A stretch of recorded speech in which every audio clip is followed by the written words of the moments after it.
Hey everybody, I am John Barker, and in this episode of Here to Record Show and Tell, we're going to take a look at this Matrox Monarch LCS, which is an encoder for live video production. In the interest of full disclosure, Monarch has sent this over to the channel to take a look at, make some videos about, and then send back when the videos are done.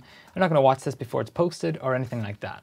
As a quick overview, the device itself will let you send a single or multiple inputs to an RTMP or RTSP endpoint.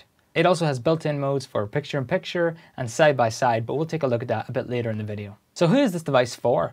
Well, if you take a look at their product pages on their website, you'll see that it's heavily pitched towards lecture theaters and classrooms, and I do think the design itself lends itself to that kind of description. Taking a look around the device itself, you'll see it's very industrial feeling, industrial look to it. At the front, you'll see there's a few buttons. Those are for selecting the modes and to start and stop the encoding. And you'll also see it has a couple of USB ports and an SD card reader, and this is for recording and things like that. Taking a look around the back, you'll see there is a place for power, then LAN, RS-232, and then you have your inputs for HDMI-A and HDMI-B, and then you have an output right in the middle there, and then you have an SDI input and output, and finally at the end you have audio in and out. It's designed to sit on a table with little rubber feet, or you can mount two beside each other in a rack mount, and they'll fit nicely right beside each other. So what can you do with it? Well, I decided to power it up and attach it to a monitor to take a look at it. I've attached the HDMI output to the ATEM Mini Pro so I can record what I'm doing here and capture the whole experience.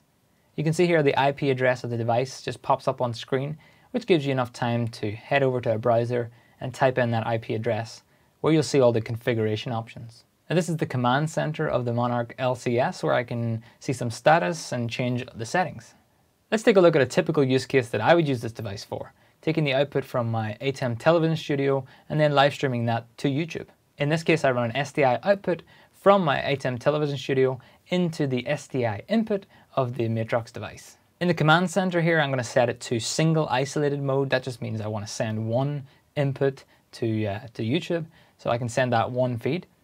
Then I can configure my encoding settings. In my case, RTMP works fine, 1080p 50, at 6000 to YouTube. And then I'll hit start in the command center and I'm streaming. In the YouTube dashboard I can see that worked nicely and everything's working as expected. Other modes available in this device are picture-in-picture mode, where you want to do a classic picture-in-picture style to your destination. Side-by-side, just like the picture-in-picture, but there's no overlapping images, they're side-by-side. Dual isolated, this is where you can send two separate feeds to a compatible player and then your viewer can switch between them. And then finally switcher mode, where you have two input switches in the device and then you can do the switching through the interface. Now personally I would only ever use this in single isolated mode. That would be my sort of use cases, but I can see the use case for other things too. A couple of the pros for this device is that one device for one job. I'm really a fan of that way of thinking. Get this one device and it does that one job well. So you can just get it, feed it SDI or HDMI, start the stream, and then be confident that that's doing its job while you're running the show on this different piece of hardware which is built for that specific job. Another nice feature you can find in the command center is a scheduler where you can set up weekly or daily live streams, and then it'll just start the stream itself and do its thing and then stop whenever it needs to stop. I think one of my biggest cons for this one is the fact that the web interface, I think it really needs a real freshen up so it feels a bit more usable and user-friendly. I think that the standards for web UIs have grown so high recently that something like this, when you go in there, it can be a little bit off-putting and scary to jump in and try and change things. And that just leaves me with the price of the device. Now, it's not cheap at all. You can see here on the screen that currently the price is around this, but I think if you want this kind of device, you kind of know already the options, and you just wanted to see a rough overview of how it works and things like that.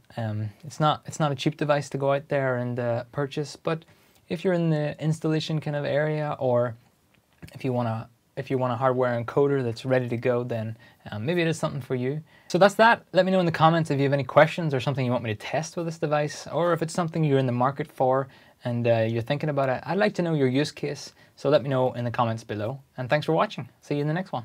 Bye-bye.